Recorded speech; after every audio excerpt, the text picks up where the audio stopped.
কেউ যদি আমাদের সাহায্য করেন তাহলে সবার জন্য আমরা দোয়া করব। আমাদের কিছু খাবার দিয়ে যান, ঘরে চাউল নেই, যে দিবে আমি তার জন্য দোয়া করব। খাওয়া নাই, দাওয়া নাই, 4-5 দিন ধরে পানি, আমাদের চাল নাই, ডাল নাই।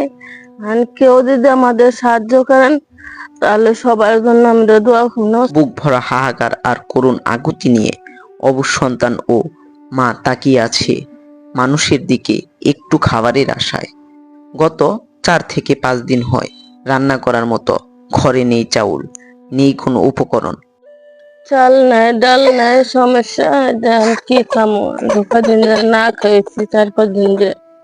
আহারে দিন কাটছে 35 বছর বয়সের শরীফা বেগম সহ 2 সন্তানের।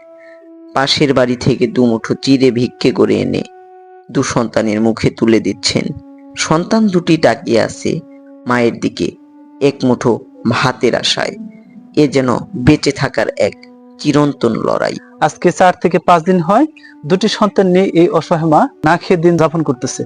তো আসুন এই অসহায় মানুষটির পাশে দাঁড়াই, এই অসহায় মানুষকে একটু সহযোগিতা করার চেষ্টা করি। হয়তো আপনি বা আমরা যদি একটু সহযোগিতা করি তাহলে হয়তো এই অসহায় মানুষটি বেঁচে যাবে। স্বামী ততটা ভরণ পোষণ না করায় শরীফা বেগম চলে আসে তার মায়ের বাড়ি। তার পরপরই শরীফা বেগমের মা মারা যান।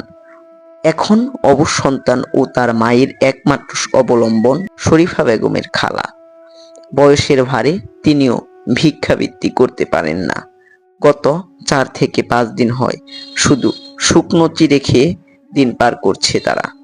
গত মাসখানিক আগে এই অবশ সন্তান ও শরীফা বেগমের একটি ভিডিও চিত্র তুলে ধরি মানবতার সেবায় সোহেল পেইজে। তুলে ধরার পর আমরা সামান্য কিছু অর্থ সহায়তা প্রদান করি। এখন এই অসহায় পরিবারটিকে বাঁচানোর জন্য আরো কিছু সহায়তার প্রয়োজন। এগিয়ে আসবেন সকল মানুষ, সেই প্রত্যাশা করি।